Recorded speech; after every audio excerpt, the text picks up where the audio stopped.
Well, thank you very much, everybody. A lot of progress is being made, as you see. And we're reopening our country, and it's very exciting. And it should have never happened. This plague should never have happened. It could have been stopped, but people chose not to stop it. And it's a very sad thing for the world, 184 countries at least. But it's a great honor to have you with us, friends of mine, who have been truly great business leaders and are great business leaders. And you're opening up your company again, too, if you think about it, right? You're sort of doing a reopening, but they're great companies and they'll do very well, hopefully better than ever before. And that's what we're seeing.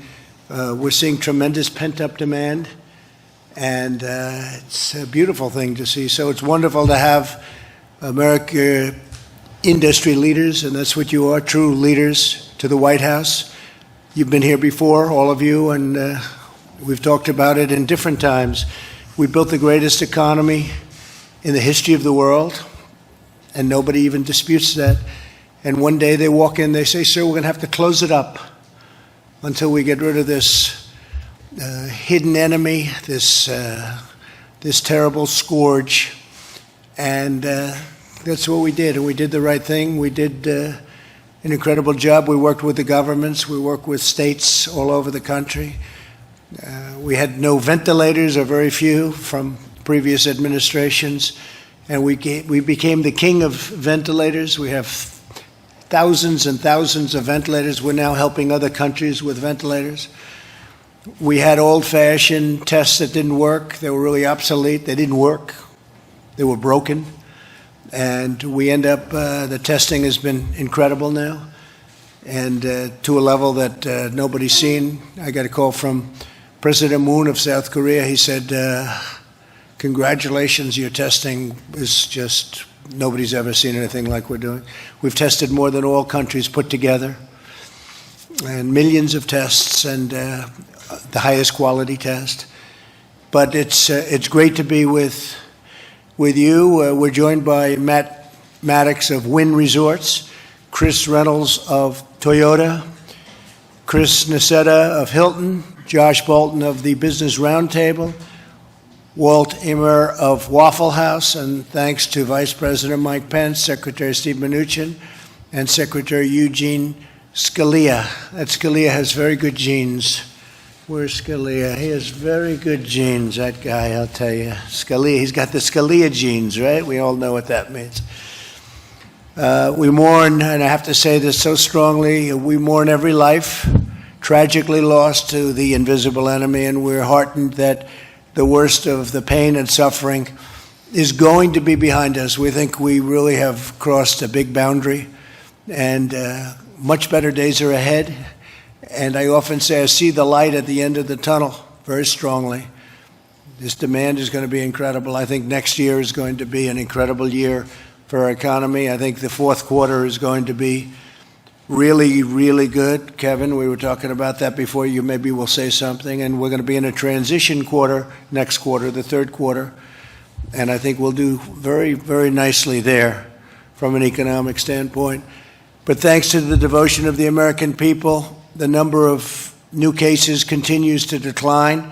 The United States has now conducted nearly 6 million tests, far more than any other nation, as I said. So many tests, and so much has been learned about what we're fighting.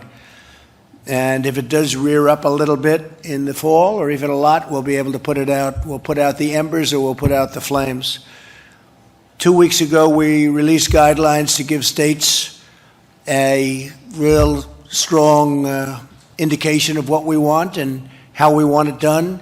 We've really had a good relationship with the states. Mike Pence has worked very, very hard with the task force. He's headed the task force, so importantly, with a great group of people.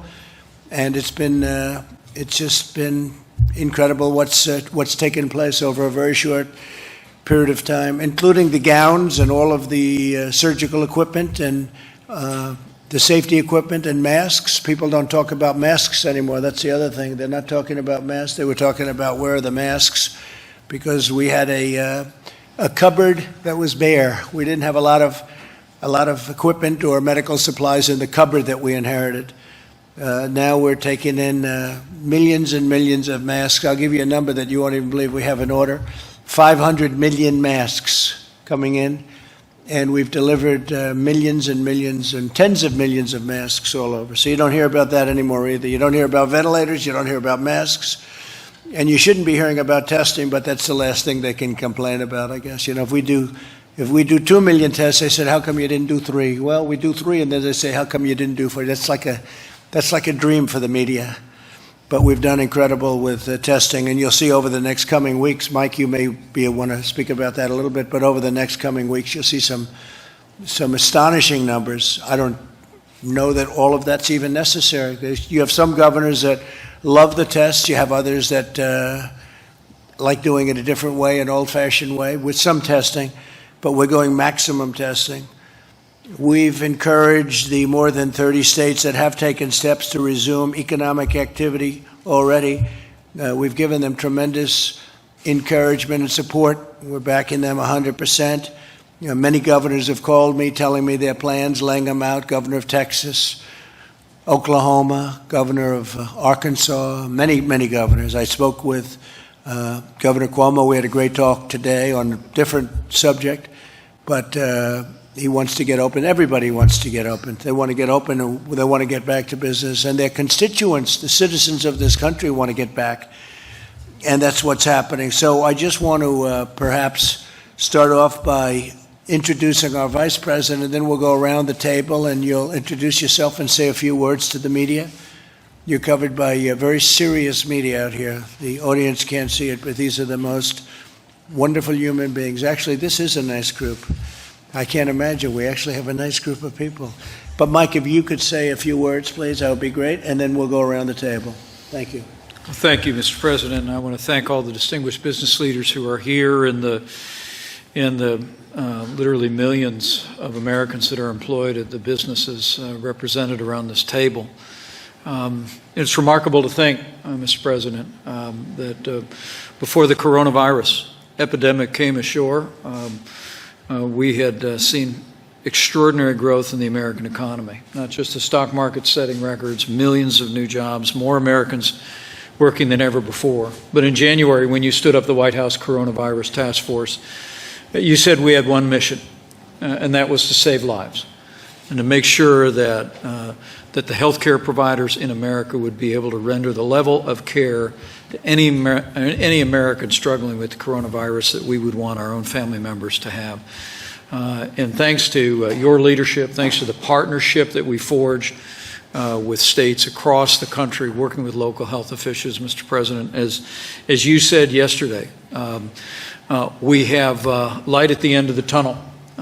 We really are encouraged by the progress in even the hot spots around the country. Cases are leveling off, and in some areas going down. Hospitalizations are declining, even in the greater New York City area. That's a testament to the American people, to the way the American people now nearly 45 days ago embraced the guidelines to slow the spread. And as we come to the end of this mitigation period, states across the country have all embraced those same mitigation and social distancing efforts. The American people have put them into practice. We've saved lives. We've protected the vulnerable. We've preserved our healthcare system, and we're well on our way to healing our land. As you mentioned, testing will be a part of how we move to the next stage. It was just on the 16th that you laid out a plan for opening up America again. And as we sit here today, I'm informed that 35 states have already released formal opening plans, many of which are consulting directly with our team here in the administration, and we're going to continue to work with all of them. Testing is a major part of it, and I can assure you, Mr. President, and the American people that we'll continue to scale testing across the country. We're doing more than 1 million tests a week now, 5.8 million tests total. We expect by next month very quickly to be at a capacity to do more than 2 million tests a week. We laid out our blueprint for testing, and as I heard again today on a conference call with America's governors in agricultural states, there's great enthusiasm for the blueprint for testing that you unveiled earlier this week, and we'll be surging supplies and resources and reagents into the states to support that increased testing.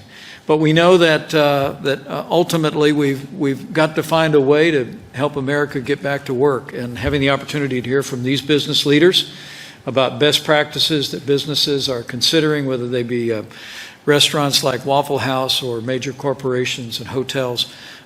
We welcome that. We look forward to partnering with you, as the President said.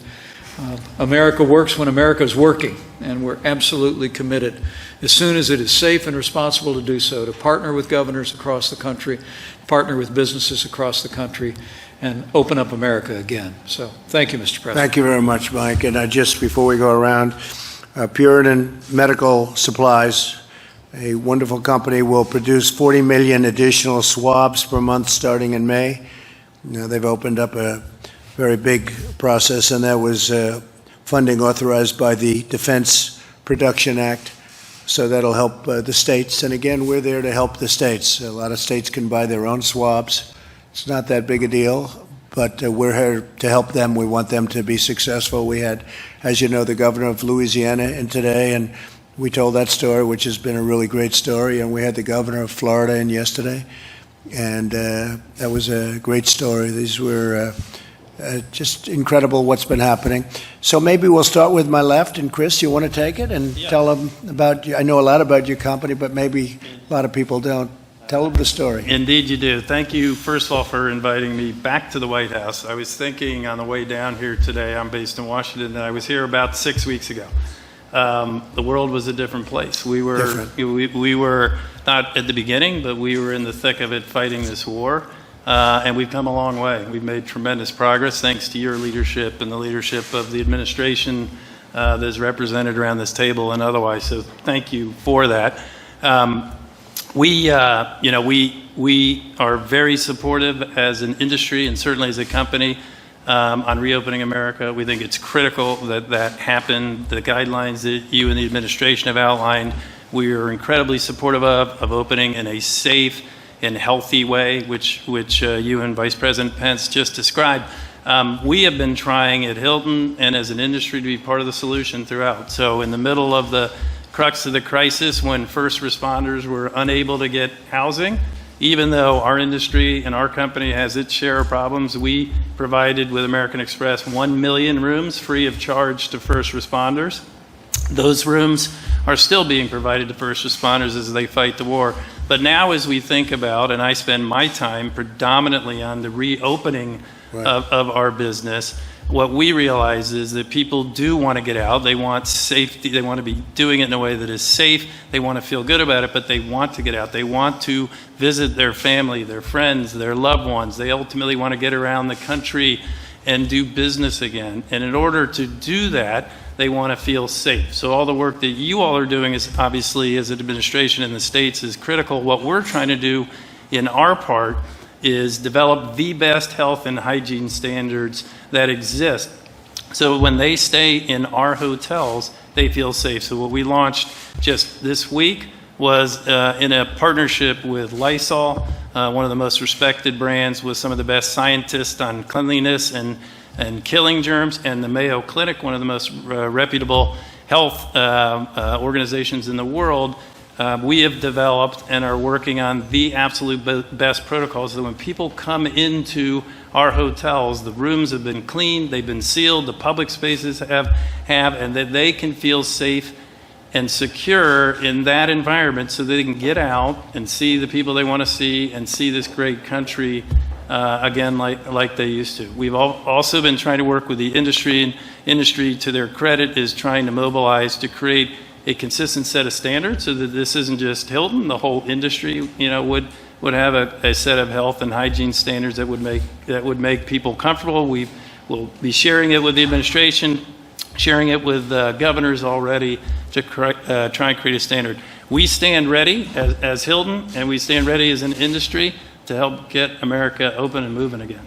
That's great. Thank you very much. Great company, and you'll have it up and running again very soon. I know you very well, and you're going to do a great job reopening.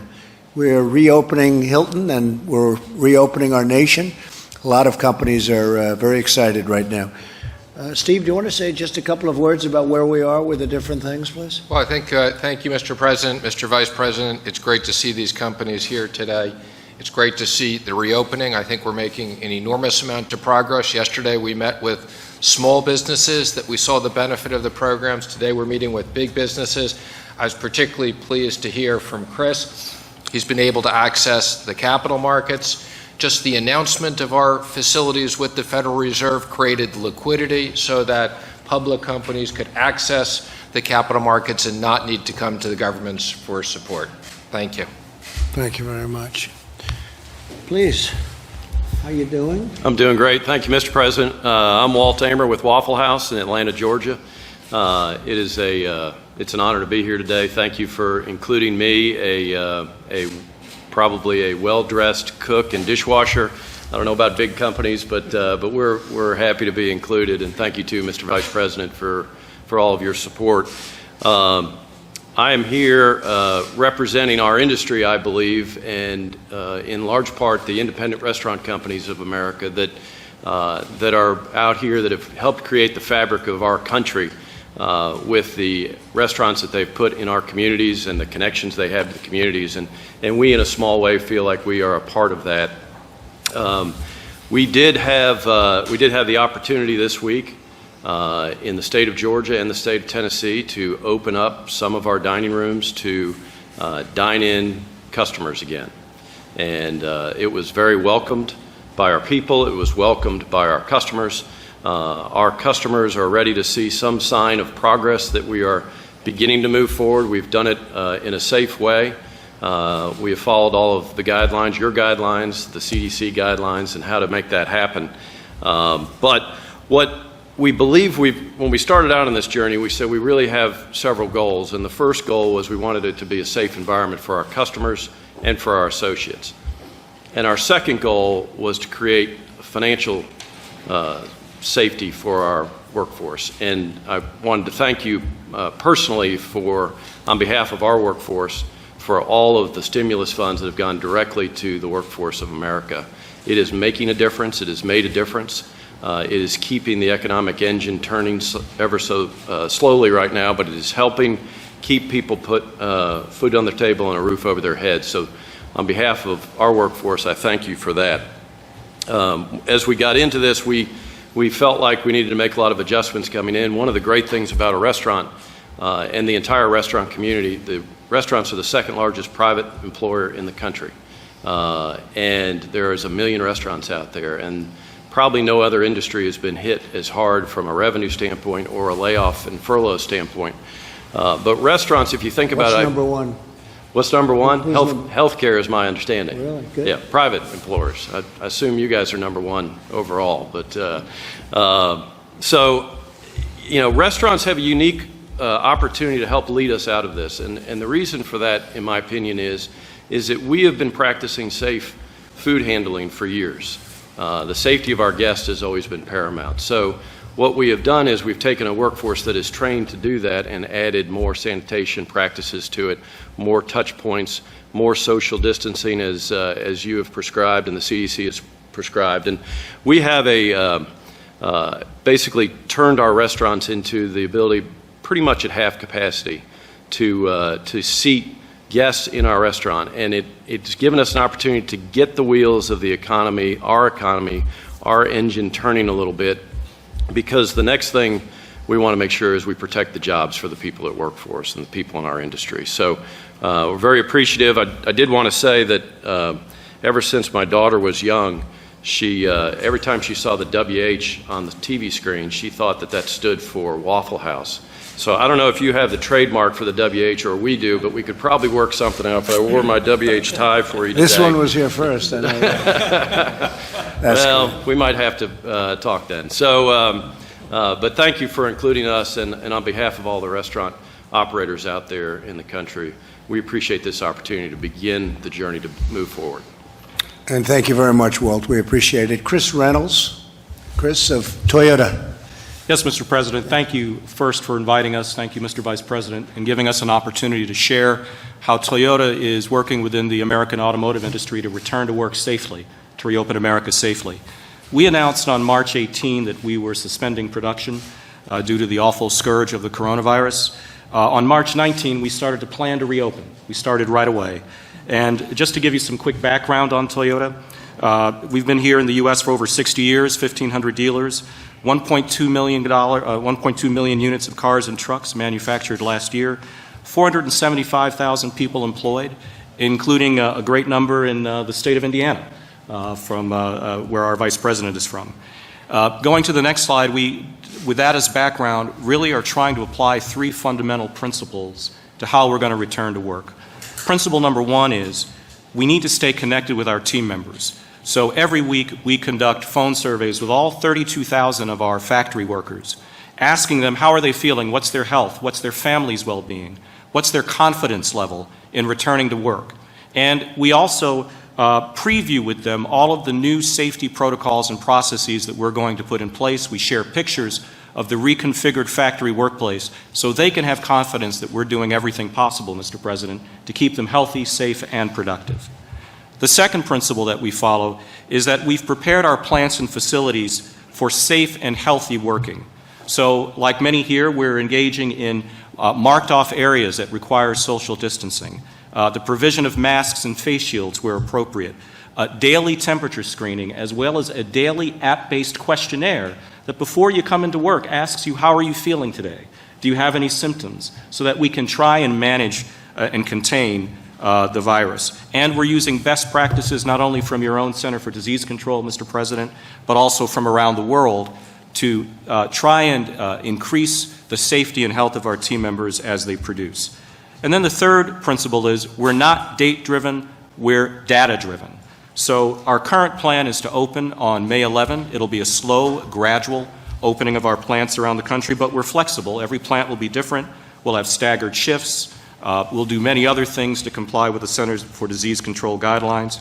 And our goal is to prioritize team member and health. Mr. President, one final point. We all know that our team members live in communities. It's not just the workforce that they're in communities.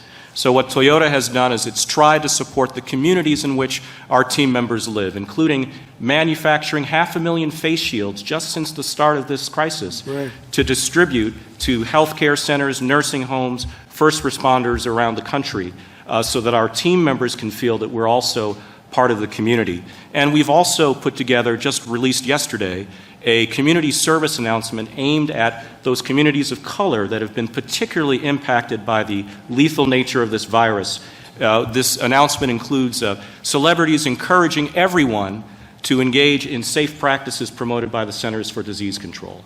So we think it's a holistic process. We think it's also a process that requires commitment, and thank you for the commitment that your administration has demonstrated. We're going to get through this as a family, Mr. President. Thank you. So, Chris, what's Toyota doing in Japan? Are they open? Are they semi-open? What's happening in Japan? Mr. President, in Japan, the situation varies prefecture by prefecture. It depends on the plant. Some facilities are operating, some are not, and that's really a function of both the situation on the ground in a given prefecture like our state, or it's a function of demand. So it varies, sir. Well, great job. You're going to have a great Olympics next year, too, by the way. Thank you, Mr. President. Really great Olympics. Thank you very much. Matt Maddox, please. Wynn Resorts. Hi, yes. Thank you, Mr. President. First, I'd like to echo what you're saying about testing and testing capacity. We have seen a real expansion in testing capacity in Las Vegas, so much so that our university hospital is going from a couple hundred tests a day to 10,000 tests a day. They don't have enough people to test. So I signed a deal with them to allow all WIN employees to get tests anytime for free, and they're going to set up on-site testing. So that's moving forward. We also, during this time, decided to pay all 15,000 of our employees, from housekeepers to head of sales. Right. And we did that because I thought that could help accelerate the economy. So as an example, we took our call center, and we've had our call center team up with the health district to become contact tracers. We tripled the amount of contact tracing ability on us for our state to get that moving. Great. And we published a 23-page plan for the whole world to see. 10 days ago that lays out exactly what we think a strip opening would look like. We have thermal cameras at our entrances. We have company-supplied PPE. We have just about every UV technology that you can think of for disinfectant. So we're ready, and I'm encouraging our state that we need to begin a phased approach and get back to business. So, Matt, when do you think the Las Vegas Strip will be opening? Do you have any idea? So the plan that I put forward to the state is this week, let's start phase one, golf course, tennis courts, small restaurants, small retails, nail salons, et cetera, with social distancing in place. Judge the benchmarks that we've prepared. We prepared 3 benchmarks based on disease growth, ICU capacity, and testing positivity rate. We're going to have them out there public every day. If we're inside those benchmarks in 3 weeks, then on Memorial Day, I would hope that we're open. And you have a lot of excess testing capacity. That's great. We do. Others have said that too. We do. Ron DeSantis said it yesterday. So all 12,000 of our employees in Las Vegas can now go get a test. That's fantastic. Thank you very much. Great Sure. job. Say hello to all of my friends. I will. I All will, right. of course. Josh Bolton, please. Josh. Business Roundtable. Mr. President. And does a great job at the Business Roundtable. Thank you, Josh. Thank you, Mr. President. Thanks for this opportunity. I'm Josh Bolton. I'm CEO of the Business Roundtable, an organization of nearly 200 of America's leading CEOs who collectively employ over 15 million people. Every sector of the economy is represented in our organization, so we have an opportunity to get a view of the big picture. And, Mr. President, we don't need to tell you that right now the big picture is very challenging. We're facing the largest economic crisis certainly in our lifetimes, and all of our members are keenly aware of that. We think now is the moment that it's critical that the country start getting back to business as rapidly as possible, not just for the health of the economy, but for the health and well-being of all of our citizens in our country. Successful reopening will depend, as the other panelists have said, on a lot of different elements, and if I may, I'd like to highlight 3. Top of the list is safety first. Business Roundtable companies are all uniformly committed, above all, to protecting the lives and the well-being of their employees and their customers. And that means following sound public health guidance like the guidance that has issued here from the very capable people on your team. At Business Roundtable, all of our members either already have in place or are formulating careful plans for responsibly transitioning back to work, like the plans we've heard about just now this afternoon. They're devising new measures around personal protective equipment, cleaning procedures, virus screening, ongoing social distancing in the workplace, all of the things that you know about, and they all seem to be excellent plans. Which takes me to my second point, which is consistent guidelines. No matter how good every company's transition plan is, and we've heard a lot of good ones here this afternoon, public confidence will be undermined and the speed of the reopening will be dramatically slowed if we're all doing different things. And that's why the Business Roundtable has called for clear, science-based guidance from the federal and state governments on appropriate safety measures in multiple workplace and commercial settings at different stages in the progression of the disease. The White House guidelines, Mr. President, that you highlighted in your first slide, the ones that came out 2 weeks ago, are an excellent start in identifying a common set of phases for dealing with reopening. And a number of states are off to a really good start in identifying recommended safety measures in each of various different settings. Now we think, since we are now on the cusp of many places being ready to reopen more fully, we think more specific guidance is needed. And so on Friday, we sent to the Vice President and to all the governors a set of recommendations on the kinds of consistent guidance our businesses feel is necessary for the safest and fastest reopening. And we're grateful for the chance to engage with the Vice President's team and all of your task force on those issues. And I should say, Mr. Vice President, that everybody in your administration, despite the heavy burdens on them, has been very receptive to taking advice from the business community, and we're very grateful for that. Final point. ample testing and monitoring. The only thing worse than an unnecessarily slow recovery is a reversed recovery.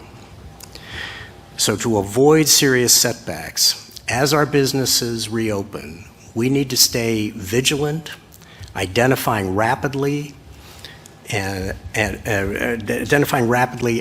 isolating new COVID cases and carefully tracking the spread of the disease, as I know your team is working very hard on. The robust testing and other forms of monitoring are the keys to the vigilance, and they'll also teach us what's working and what's not working and allow us to make adjustments. It'll take a while for our economy to return to normal, but the traditional American virtues of vigilance, adaptation, and innovation, we are confident will see us through and get us to the other side of this crisis as safely and rapidly as possible. Thank you, Mr. President, for this opportunity. Thank you very much, Josh. That was great. The numbers, when you look at the stock market today, the enthusiasm is great. It's up very substantially, as you know. And I think people are seeing a very big year coming up next year, and I think they're seeing a very big fourth quarter. Larry, would you like to say, Larry Kudlow, a few words, please? Just a few words. Thanks to everybody, Mr. President, Mr. Vice President, and all the business folks, and my friend Stephen Mnuchin. This is a tough one. I've been around a while. This is a tough one, and the contraction's going to go on for a bit. But I like what I hear around the table, and I agree with the President. We will see a growing, recovering economy by summertime and the back end of the year, and it's going to extend into 2021. That's what I think is going to happen, and I think the stock market is signaling some of that. I wanted to buck it over to my dear friend and colleague, Kevin Hassett. He gave it to me over in the Oval yesterday. I want to send it over to him today, but I appreciate it, Mr. President. Thank you, sir. Thank you, Larry. And Mr. President, Mr. Vice President, I think when I first came back in early March, that it was clear that you had a first objective with respect to the economy of building a bridge to the next shore, the other shore, when we could restart the economy. And it was really massive fiscal action that made it so that a day like today could be possible, whereas you look around, there are all these businesses that have the wherewithal to start up. And it's because they've stayed connected to their employees. The checks that we've mailed to citizens means that there's going to be demand for their products. And so the big negative numbers that we're going to be seeing over the next few months don't necessarily mean what they would have meant absent all those policies. And so I think that we all have a great deal of optimism about how quickly the economy can come back, and it's precisely because of what we see in the room today, that people have come up with plans based on the guidance that your task force, Mr. Vice President, have given that make it so that they can operate safely, and they're gradually across the country opening up and getting back to work, and they're able to do so because of the lifeline that you, Mr. President, threw them with all of the first three phases of fiscal policy. Thank you. And it's great to have you back, too. Very talented guy. At least you made a lot of good predictions, and your predictions all turned out. Between you and Larry, it's a tremendous team. Thank you both very much. Jean, Secretary of a very important thing called labor. What's more important than labor? Well, it is so important. And, Mr. President, I was pleased to be able to tell you earlier today that as of yesterday, all 50 states in the District of Columbia are now offering the additional $600 in unemployment insurance that was part of the CARES Act that you signed last month. This was an additional benefit on top of what the states were already making available in unemployment, and one important part of your program to support workers during this difficult time. As you know, the states have had some challenges with their computer systems. We've been working with them. This is not declaring victory in all aspects of delivering those unemployment benefits, but it is a milestone I wanted to note. I have been very pleased to hear the discussion among this group about all the steps that companies are taking to keep their workers safe. I think we all appreciate that confidence on the part of workers that they will be safe in the workplace is going to be an important part of the reopening. as well as confidence on the part of business about what needs to be done, and that when those steps are taken, they will have satisfied their obligations. We at the Labor Department have been working carefully in conjunction with the CDC to provide guidance for a variety of different workplaces so that employers and companies know what needs to be done, and employees know as well. And we'll continue to do that. We're also receiving complaints from workers who worry about safe work conditions, or that they might have experienced some adverse action for raising safety concerns, and we'll look into those, and we have the tools that we need from an enforcement perspective if workers' rights aren't respected. But I'm so heartened to hear the steps that businesses want to take and are taking to support their workers. Just a last observation, Mr. President. As you and the Vice President said, just weeks ago, we were enjoying such an extraordinary economy, and there were reasons for that.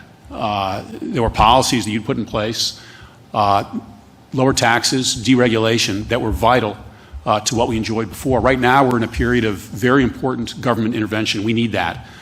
But as we look forward to the department, I think it will be important to remember as well the limits of government, and that the single best thing for workers is a vibrant economy, and that often comes from allowing free markets and free people to go about their business. We'll keep that in mind, too. Thank you. Okay. Any questions for our panelists, please? Yeah, please. This could be a question for any of the business leaders, but there are polls that show that Americans say, the vast majority of Americans say, that once they're allowed to go back to restaurants, hotels, places like that they won't, because they don't feel safe. So are you worried that until there is a vaccine, people really won't come back to some of these businesses? Of course we worry about it, and we see some of the same polling, and we're talking to our customers by the tens of millions, hundreds of millions. Last year we served 180 million people, so we have a pretty big and extensive customer base. What we're hearing from our customers is that they're desperate to get back out and move around and see their country again and see their friends again. They obviously want to do it in a safe and healthy way, and so I think our customers are saying they're looking for the government, both state and federal government, to focus on testing so that they understand, what real mortality rates are, as work has been done with the Stanford test and the data in Norway and other data points that are coming out as the administration and states do more and more testing. I think our customers, what I'm hearing from our customers, they're starting to understand, while every life is precious, that the reality of the ultimate mortality rates here is probably much, much lower than had been estimated. And if they are old and infirm, that they have great risk, and those people should be protected. But if they're not, they probably are at a very low risk. They're then looking for, which is why we launched this week, Clean Stay, and while we're working with our industry, they want to know that people are being responsible, right? They want to know that we are doing the testing, the social distancing, that we are using protocols and PPE in protecting our employees so that they can protect customers, that we're being very thoughtful and sensible, that when they do come and stay with us or they enter into a restaurant, where we've always had good hygiene, as you heard earlier. We are, our people are trained to have good hygiene, but we up our game so that when they're with us, they feel safe. So I think it's a combination of those things that are happening, of broadly understanding the real risk that they have, and then mitigating that risk even further by the specific actions that we all take in our places of work with our team members and thus ultimately with our customers. I haven't seen that, because I will tell you, to me, I think there's a tremendous pent-up demand for people. I see it in Texas, where they have lines going into stores, and a couple of restaurants, I guess, opened, and they literally have long lines. I think there's a tremendous pent-up demand. I've been at the White House now for many months, and I'd like to get out. As much as I love this is the most beautiful house in the world, in my opinion. But I think there's just a great demand to get out and, get our country going again. And that includes going to restaurants and hotels. And I think you're going to find, Chris, that you're going to do a lot of business that you're not even thinking about. I'm seeing it. I feel it. And I've felt a lot of things over the years, including, I think I can win for president, And frankly, I really feel that next year is going to be a very good year economically. We're going to be back in business. So we'll have to see. I mean, only time will tell, but there's a lot of good feelings and a lot of good decisions have been made by a lot of very talented people. So I'm feeling very much that it's going to be very successful. For you, Mr. President, do you want the FDA to issue an emergency use authorization for remdesivir? Well, it's a big thing what happened just recently where they came up with something that has a very substantial percentage. You know, it's a building block. Tony said it today. I thought it was very well expressed. He said that's a building block. That means that's a very substantial chunk of a step. And that's a building block to the ultimate step. That's a big building block when you hear, I guess, 31%. So it was very good. Yeah, I want them to go as quickly as they can. Stephen Hahn, Dr. Hahn, has been incredible at the FDA. He's getting things done at record time. There's never been anything like it. And yeah, we want everything to be safe, but we would like to see very quick approvals, especially with things that work. Thank you. Mr. President, Mr. Bolton and others suggest that they'd like to see federal guidelines for some of these companies, explicit federal guidelines for some of these companies and factories opening back up. So far, you've given a lot of discretion to companies and states, but is that somewhere where you'd be willing to step in and do more? Well, we will step in if we see something wrong. We have given discretion to the governors. I've become very well acquainted with the governors. You have some very talented governors, frankly, and probably some that are a little bit less talented. That's okay, but it's a very talented group of people. And they're working with us. We're helping them, whether it's ventilators or swabs that they can't get, we're there. And we've taken in billions and billions of dollars worth of equipment and distributed to the states. And, you know, you've heard the calls, and we have no problems. We're doing really well, and we're backing them up. But we want the governors to call those shots. If we see something that we don't like or that's bad or that's unsafe, we'll stop it immediately. Okay? What might the new normal look like 2-3 years from now? Say restaurant workers, hotel workers, might they be required to wear masks, that sort of thing? What would the new normal look like? No, I don't see that. I see the new normal being what it was 3 months ago. I think we want to go back to where it was. I mean, when I look at a baseball game, I want to see people right next to each other. I don't want to see 4 seats in between every person so that the stadium becomes 25% of its original size. No, I want to see the NFL with a packed house. I don't want to see NFL with 3 seats in between people. No, I want to go back to where it was. That's where we're going to be. Look, this thing will pass, and when it passes, that'll be a great achievement. And we've done a very good job. It's far too many people, needlessly, because it could have been stopped at the point of origin.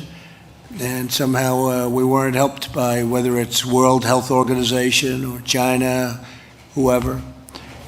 We weren't, they didn't do what should have been done. Very sad, actually, for the whole world. It's a very sad thing. It was a very, very sad event. It's a war against the invisible enemy, and we're now on the other side, and I think what I want to see is I want to see where it was. And I think we have a chance to have an incredible year next year. Now, not if somebody's going to come in like our opponents and raise taxes all over the place. They want to raise taxes. That will kill something very fast. We have something that's very special. We built the greatest economy in the world, and I want to get that back as soon as possible. I think we can start getting it back very, very quickly. Look at the stock market today. When it has that kind of Kevin and Larry, when it has that kind of Josh, when it has that kind of a bounce today, as much as it went up, but I think it set almost a record over the last week, right? It's almost a record.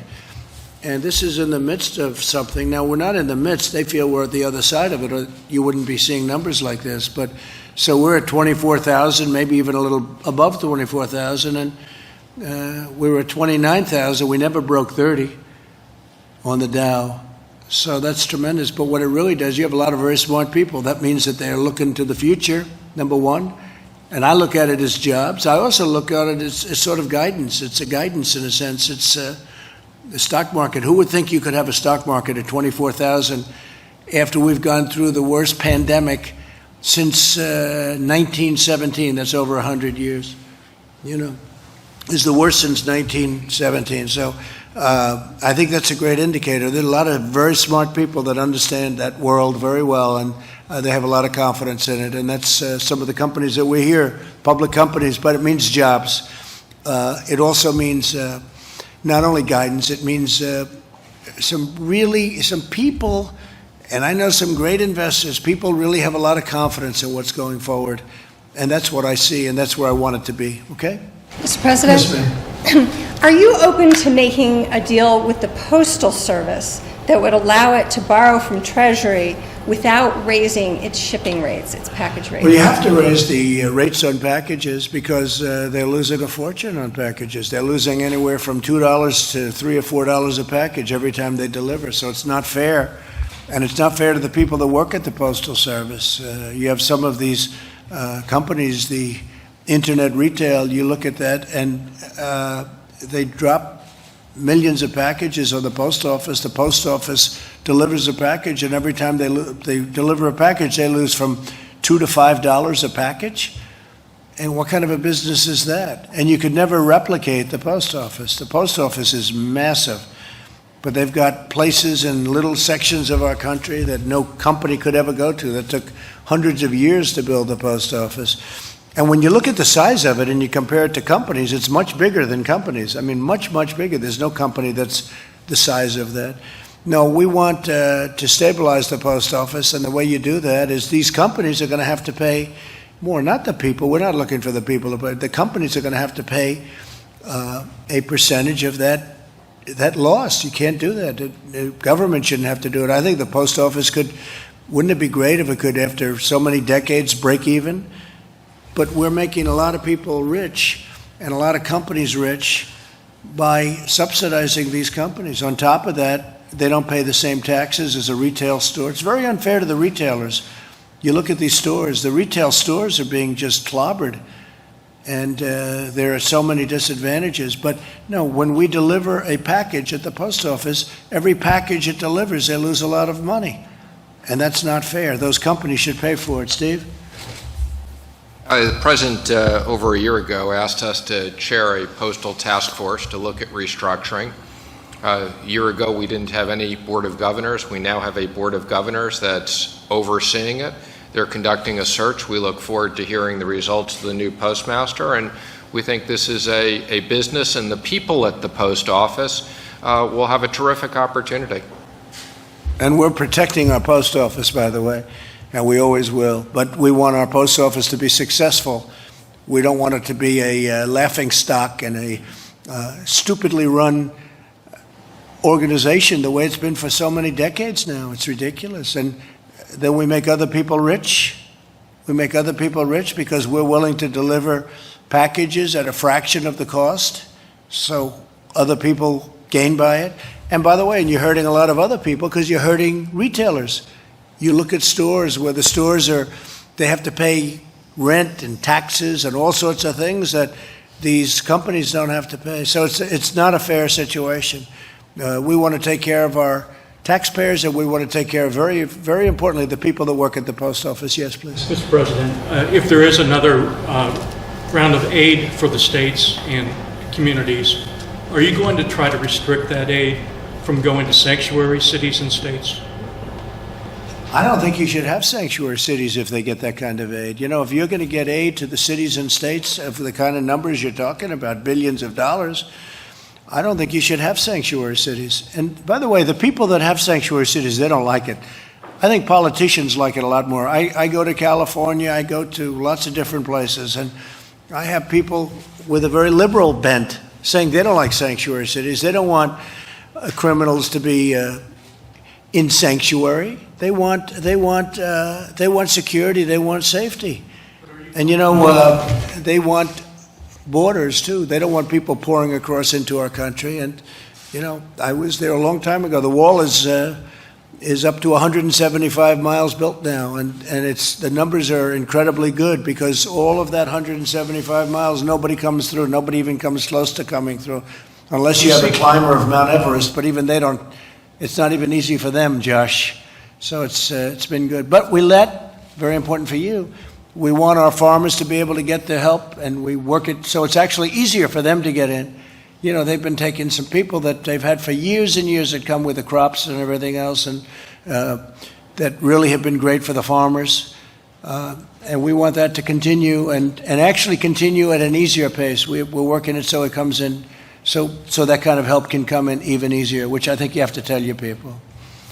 Could I just follow up and Yes, ask explicitly, will you seek to prevent that next round of aid from going to sanctuary states and cities? Well, number one, we shouldn't have to pay anything anyway, because all they do is make it very hard for law enforcement. So that's number one. But I think in the bigger picture, I don't see helping cities and states if they're going to be sanctuary, because all sanctuary means to me is it's protecting a lot of criminals and others, many people, but there are criminals. And, you know, you write about it all the time. I see stories every day where somebody's being totally protected. ICE can't get to them. Law enforcement can't get to them. You look at law enforcement hates sanctuary cities. We want a safe country. We don't want people that are criminals and criminals from other countries in many cases protected, and you can't get to them. And then we're supposed to make massive payments to those states to bail out what they've done wrong over a 25-year period. So we'll see. That'll be a subject that will be discussed, certainly, sanctuary cities. I think maybe it was brought up yesterday, and I made the statement, and people were surprised to hear it, but they shouldn't be surprised. Okay? Thank you. Mr. President, when would you like the country to fully be reopened to the way it was before, as you mentioned? Well, we talked about it, and very strongly Josh mentioned safety. Have to have safety. But at the same time, people want this country open. The people here want it open. And there is a danger to too much being confined to a house or an apartment or wherever you live. You can't, we got to start moving along. And with all of the testing we're doing, with all of the things we're doing, you can do this now. And governors are actually, a lot of pressure is being put on governors right now by the people in their states. They want to get it open, and that's what you want. That's what we all want. And with all of the procedures and safety, we've learned a lot about this hidden enemy. We've learned a lot, and there'll be pockets of fire, and we'll put them out. We'll put them out very, very quickly. But, you know, during this period of time, I think we've really learned a tremendous amount about how to handle it. Nothing easy, but we want safety. So we want safety, and we want economic, where people can go and make a great living and go back to living the way, I mean, we had wonderful people in yesterday where the business was going to be lost other than what we did, Steve, with the great programs that we set up. Their businesses were gone. One man, he was a chef with 5 children, and his mother lived with him and his wife, and he lost his job for the first time in his life. Some of you were there. And you had others that were equally so. It was pretty amazing. I thought it was pretty amazing display of what we've done to help a lot of people. And you have millions of people like that, millions that have been helped where they wouldn't have a job right now, and where the small business would have closed. Now, these are big businesses, but the small businesses would have closed. And I think it's great when WIN, which is a terrific group of people, but when Matt says that, we're supporting all of the people, I know what that is. That's a big, you practically a full staff and you have no income. That's a big thing. That's a great thing. I hope you're rewarded for that. Thank you. Thank you very much. No, it's a tremendous thing. Is there a target date? Well, yeah, its target date is as soon as possible. Some states are already open. I mean, they're opening up rapidly. We have a number of them opening up on Monday. We have a number of them opening up sooner than that, as you know, or at least partially opening. Some of them even even with a very strong bent toward opening, they're opening up where they'll open a certain amount here, restaurants at 25%, then going to 50%, then ultimately we want to be back to where we're 100%. We had one restaurant owner come up to me and said, "Sir, I'm going to be opening up, but if I distance too much, I have 50% of the restaurant I had." I said, "And you'll also have a worse atmosphere." We want to be back where we want it to be the way it was, because the way it was is the right way. We can't have somebody with a half a restaurant. You understand? He had 175 seats. Now he's got half. That's not going to pay the rent or whatever. Same thing with an owner. I was on the phone with the commissioners and some of the owners of sports, of big-time sports, and he was talking almost like he was going to have 2 or 3 seats in between everybody that was there. And I said, you're not going to have to do that for that long. You're going to be back. He said, really? Oh, really? He was like, I don't want people to get used to this because this virus is going to be gone. And when it's gone, you want to get back to normal. You're not going to have a stadium that's 30% the size of what it was 3 months ago. If I watch Alabama play LSU, I don't want to see 20,000 people instead of 120,000 people. We want it to be the way it was. Now, we've got to wait till it's gone, and it will be gone, and we've done a lot to get rid of it. But we want to open our country. The people want this country open. So this 100% scenario you're laying out, going back to the way it was, is that before the vaccine or after the vaccine? So a lot of progress is being made on a vaccine, but you never know, right? You never know. With SARS, they didn't come up with a vaccine, and sometimes they don't, and sometimes they do. I will say this, I don't think there was the same effort, because a lot of people don't know what SARS is, and some people do. But they do come up with vaccines. I mean, you look at what's happened as an example with Ebola, with AIDS, with others that have been so incredibly successfully, if not eradicated, certainly it's been incredible what some, with what these people that I'm dealing with right now, like Gilead today, with, what they came up with as an example, that's far ahead of schedule. So we're looking for vaccines, we're looking for therapeutics also. I mean, I think therapeutics right now, if you gave me both, I'd rather have the therapy, because that, makes people better right now, whether it's helping them along or makes them better almost instantly. We have to see. But there's tremendous work on therapeutics going on, and I think we're having some good results. One of them was Gilead today. 100% the full restaurants, the stadiums, theoretically could come before the vaccine. No, I'm not relying on that. I hope that's going to happen. Johnson & Johnson, Oxford, you hear a lot of very good stories. I'm hearing them really firsthand, good stories, very promising, but they have to test it. Maybe it's not safe.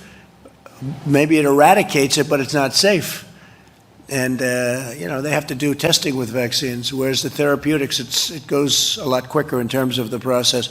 No, if you don't have a vaccine, if the virus is gone, we're like we were before. But having a vaccine would be a great thing. And I think we're going to get there in this case, just based on what I know, but we'll see what happens. Look, the Gilead research has been, that's gone so fast. That's gone at a level of speed that nobody's ever seen before.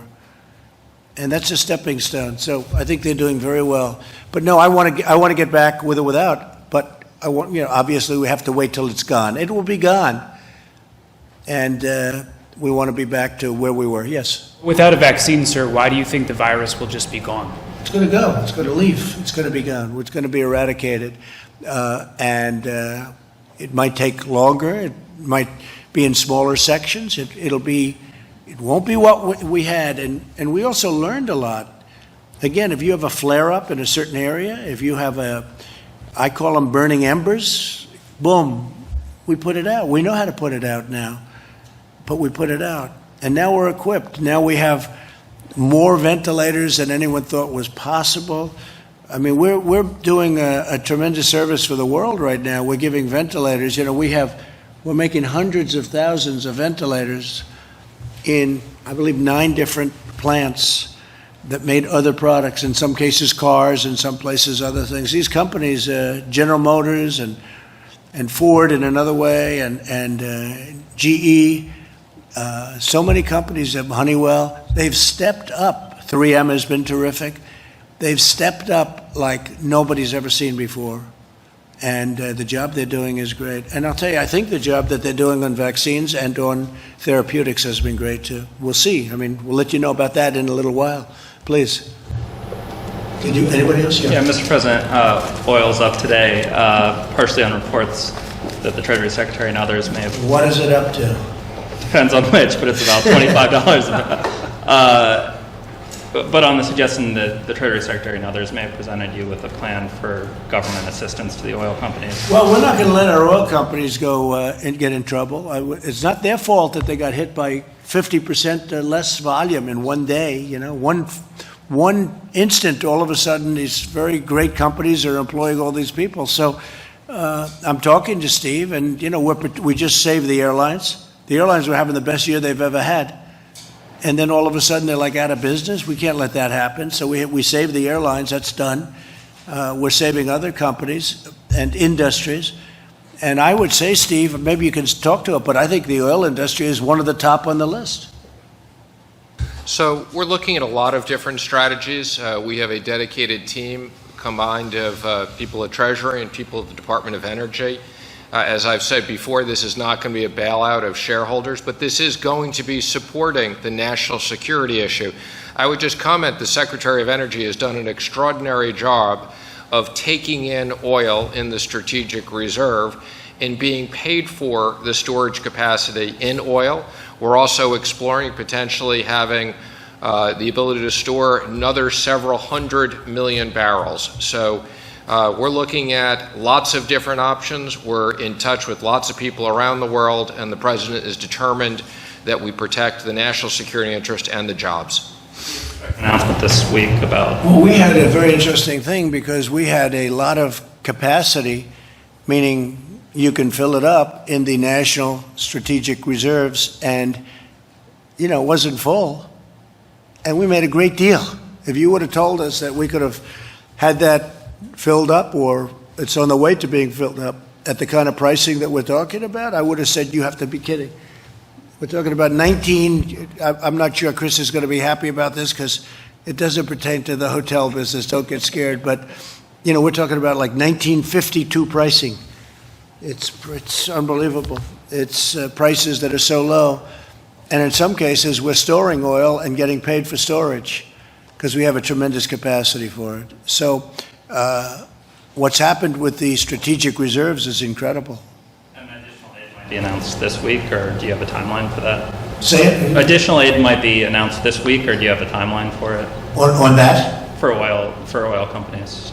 Well, you mean a plan to help them out? Yes. I would say shortly. I mean, right now we're dealing with some of the big ones, but the big ones are very strong. They've been very strong over the years. I think that they're not going to have the problem. But we have a lot of great people and a lot of great jobs in Texas and Oklahoma and North Dakota and other states that are great. It's energy. It's not, I don't even call it oil. I call it energy. This is the backbone of the world, really. You know, you can talk all of the green. I'm all for green. But the green can't power these massive factories that are being built in this country. It just can't. The windmills aren't going to be able to do it, and solar's not going to be able to do it. I love solar, but it's not going to be able to do it. And, you know, we're getting it for the right price, but we're not going to let we're energy independent. We're not going to let our energy industry down. We're not going to let them, and it's not our fault. It's not their fault. But we're not going to let anything happen to them, so we're working on that very hard. I think protecting energy and energy independence, to me, that's a very big part of what happened. You know, energy has really helped me turn this country into the economic power that it's been, and we're not going to let that go. And sure, it's going to have a couple of bad years. We have a tremendous oversupply. The reason we have the oversupply, though, number one, it was a very efficient business. And but the reason we have it is because the demand got cut in half one day by this plague. One day, all of a sudden, take a look at the roads. It goes from packed highways, everybody traveling, going all over, to no cars on the road. I mean, that was 25, 30% right there. But then there's other things, factories that aren't working right now because of this.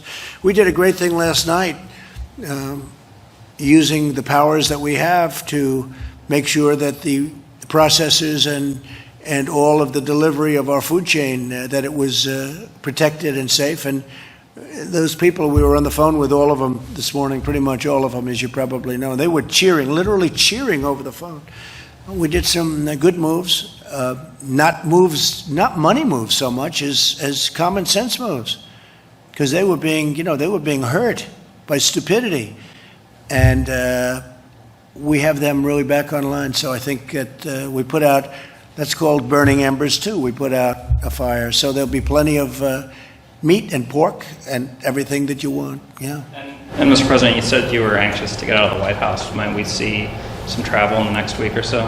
I think so. I think I'm going to Arizona next week, and we look forward to that. And I'm going to, I hope, Ohio very soon. And we're going to start to move around, and hopefully in the not-too-distant future, we'll have some massive rallies, and people will be sitting next to each other. I can't imagine a rally where you have every fourth seat full. Every 6 seats are empty for every one that you have full. That wouldn't look too good. No, I hope that we're going to be able to do some good old-fashioned 25,000 person rallies where everyone's going wild because they love our country. Okay? Do you expect that to happen? Well, I'm going to Arizona, and that's a little bit different. That's having to do with industry because it's too soon for the big everybody get together and stand next to each other crowds. But that'll be next week. I don't know. It'll depend. It also depends on states. You have different states. Some states are really in great shape now, and some states will be in great shape. But a lot of progress has been made. A lot of progress has been made. It's pretty incredible. Even if you look in New York, I spoke with Governor Cuomo at length today, and they're on that other side of the curve. A lot less. It's been hit very hard. It's New York, and you probably would expect that. But they're on the other side of that curve. The bed usage and the people coming to hospitals is way down, much lower than it was. So a lot of very positive signs are happening. Okay. So, President, do you expect to be able to hold rallies before the election? Do you think hope so. I hope so. Look, we have a tremendous pent-up demand. They love what we're doing. They don't want to have taxes raised. They don't want to have stupid things happening. They like the trade deals. We've made great trade deals. I mean, the greatest trade deals ever made in this country. And that's what they want. And we have a lot of them that were lined up and ready to be done. Right, Kevin? We have deals that were lined up with countries ready to be done that were so good for our country, so good for our workers. And then this scourge came along, and, that's the last thing people are thinking about right now. It's, we put them on hold for a little while. But no, I hope to see football games and baseball games and basketball. Now, for basketball, you're going to have a little bit of a time. I don't know what they're going to do. Maybe they'll be able to play sort of toward the finals or the playoffs or whatever they're doing. I saw baseball's doing something very unusual. I don't know if I agree with that. I'd like to see the Yankees play at Yankee Stadium. I see they have some ideas for baseball that are very different. I guess I'm a traditionalist, but I think they'd be able to play at Yankee Stadium with obviously smaller crowds, and then the crowds would start to build as things get to be a little bit better. But no, I think you're going to see some big things happening. And again, this is going away. This is going away. I think we're going to come up with vaccines and all, but this is going away. And when it's gone, we're going to be doing a lot of things. And again, you have to look other areas. There are areas, we all look at New York, and we see New York and New Jersey and some of these very high-density places where they're doing a very good job. It's just, it's not easy. But you have areas that are really at a very low point and really heading, I always say, heading south quickly. And that's what we want. So we'll see how it all works out. I think it's working very good. How about one more? Anybody else? Just on that point of this going away, not to belabor the point, but isn't it going away because people are staying in their homes and people are not traveling, and once they come back out, there's no evidence that it would go away? Maybe that's it. And I cannot tell you how dedicated the people of this country have been in terms of that. Yeah, one thing, if you stay in your home, you're not catching it. If you stay in your place and you don't go out, and which is what people were doing, but they want to go out now. They want to get back, and they want to do what they have to do. And some of the facts are coming out, and we did all the right moves. I tell you, we wouldn't do. We were talking to Mike before. If we didn't do what we did, you would have had 1 million people die, maybe more, maybe 2 million people die. And if you think that we'd be at 65 or 70 or 60 or whatever the final number would be, 1 is too many. I always say it, 1 is far too many. This should have never been allowed to happen. Should have been stopped a long time ago before it ever got here or to other countries. But if you really think about it, you could have had, I take a look at Elmhurst Hospital, or I take a look at some of these places that I know growing up in Queens, and I know Elmhurst Hospital, I know these places very well, like the back of my hand. And you'd see body bags lying all over the hallways and outside and going into refrigerated trucks. And multiply that number by 10 or 20, if we didn't do what we did, it wouldn't be acceptable. It wouldn't be sustainable. Nobody would have accepted that. It would have been a terrible thing. We've done it right. I can't believe how incredible the American people have been, because they went out and they really did this, Chris. You know, when you think they went out and they did what they had to do. You know, every once in a while a country like Sweden will be thrown out, or Brazil. Now Brazil's having a hard time because they're having a hard time. But Sweden, the people in Sweden, they're not running around and shaking hands and hugging and kissing each other. You know, the bars are closed and the people are staying in the house. The prime minister doesn't have to say in Sweden, stay in your house. The people stay there automatically. And, they're using that as an example. But they've been hit hard.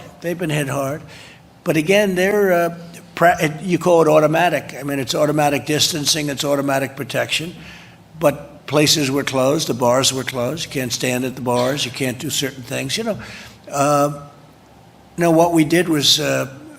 What we did is a great tribute to this country. But if we lose 65,000 people, it's so crazy to say it, it's just so horrible. But if we lose 65,000 people, and instead of that going the other route, we would have lost 1 million or 1.5 million or 2 million, it's possible. It's possible that you lost more. But could you imagine, look how horrible it is to lose 65 and then multiply that times many, many times. That would not be sustainable.